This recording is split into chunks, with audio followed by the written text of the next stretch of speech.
오늘의 밥 시간입니다. 5월 4일 수요일 오늘의 밥은 룻기 2장 14절로 23절 말씀입니다.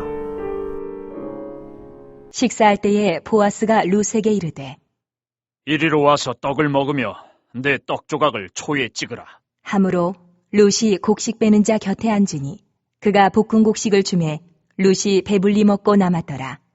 룻이 이삭을 주우러 일어날 때에 보아스가 자기 소년들에게 명령하여 이르되 그에게 곡식 단 사이에서 줍게 하고 책망하지 말며 또 그를 위하여 곡식 다발에서 조금씩 뽑아버려서 그에게 줍게 하고 꾸짖지 말라.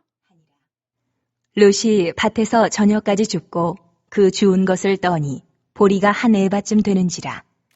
그것을 가지고 성읍에 들어가서 시어머니에게 그 주운 것을 보이고 그가 배불리 먹고 남긴 것을 내어 시어머니에게 드리매 시어머니가 그에게 이르되 오늘 어디서 주었느냐?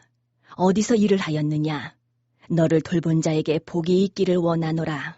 하니 룻이 누구에게서 일했는지를 시어머니에게 알게 하여 이르되 오늘 일하게 한 사람의 이름은 보아스니이다 하는지라.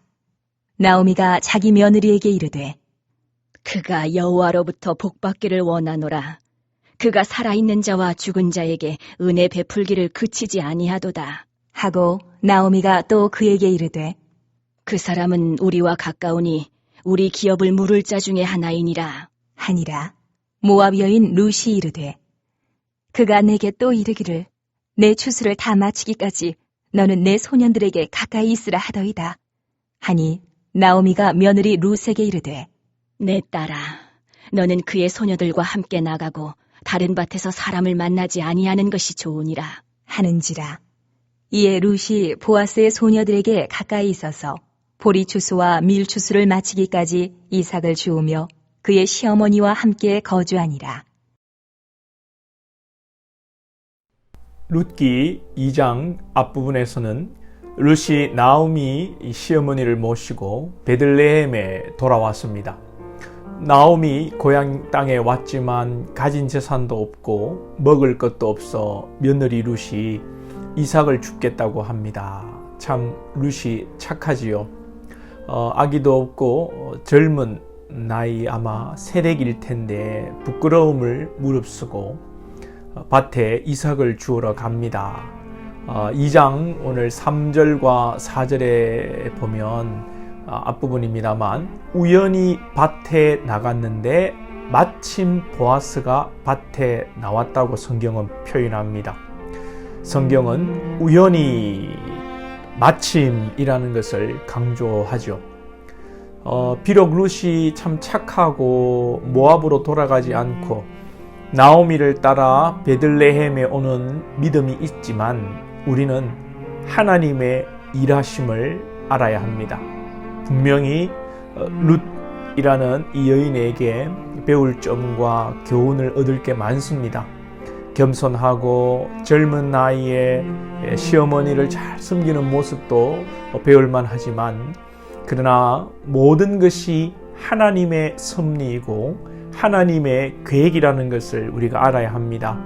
분명히 하나님의 계획이고 하나님의 은혜이고 오늘 이 룻기의 모든 스토리의 그림은 앞으로 이루어질 메시아를 통한 구원의 은혜를 예표하는 것입니다. 룻은 이방 여인으로 선민이 아닙니다. 그러나 하나님께서 그 마음에 동서 오르바와는 다른 마음을 주시고 베들레헴으로 인도하시며 구원의 은혜를 베풀어 주시는 것입니다.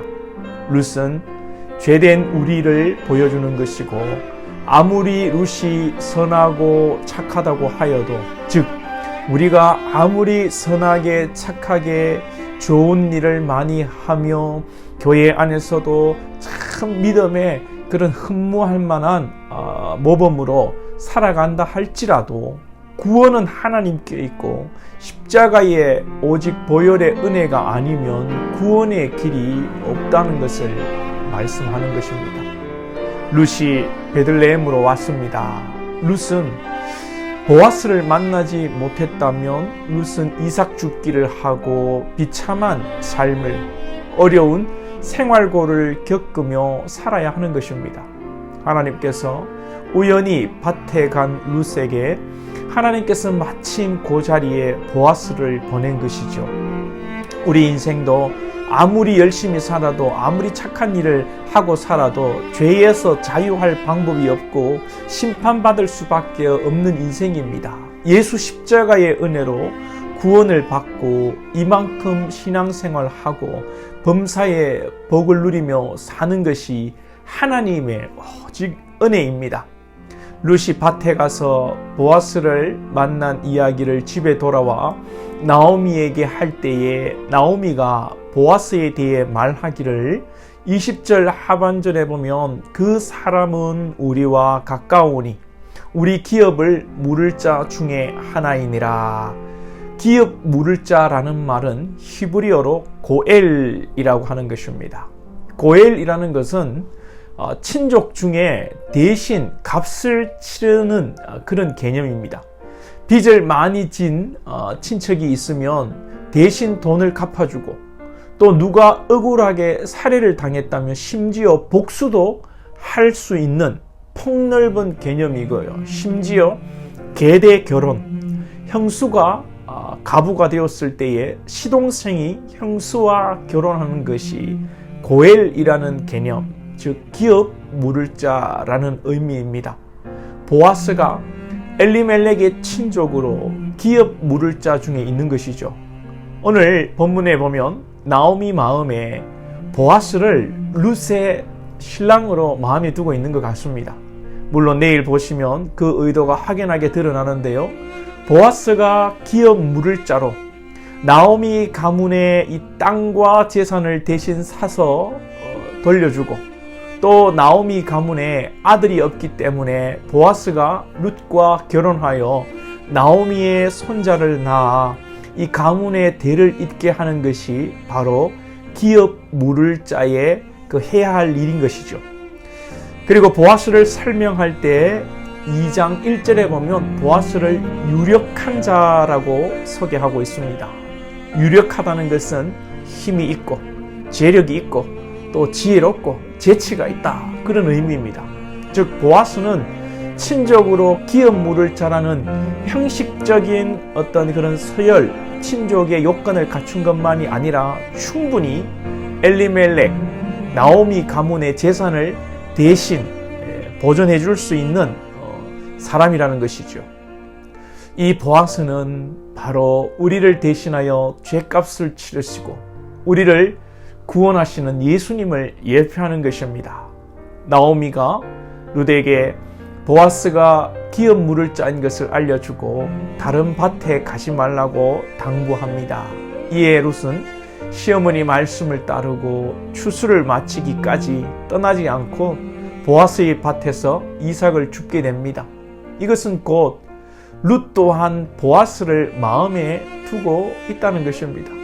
이 사건을 단순히 남녀의 애정 문제로만 치부할 것이 아니라 바로 룻이 보아스의 기업을 떠나지 않고 머무는 것은 죄로 얼룩지고 연약한 우리 인생이 예수 보혈을 붙들고 예수께 소망이 있음을 알고 주님 안에 거하는 것입니다. 우리 주님의 보혈로 우리가 구원을 받고 또 이 땅의 삶에도 풍성한 하나님의 축복이 있기를 소망합니다. 기도드리겠습니다. 하나님 아버지 감사합니다. 오늘도 룻기의 말씀을 통하여 우리의 삶을 돌아보게 하옵소서.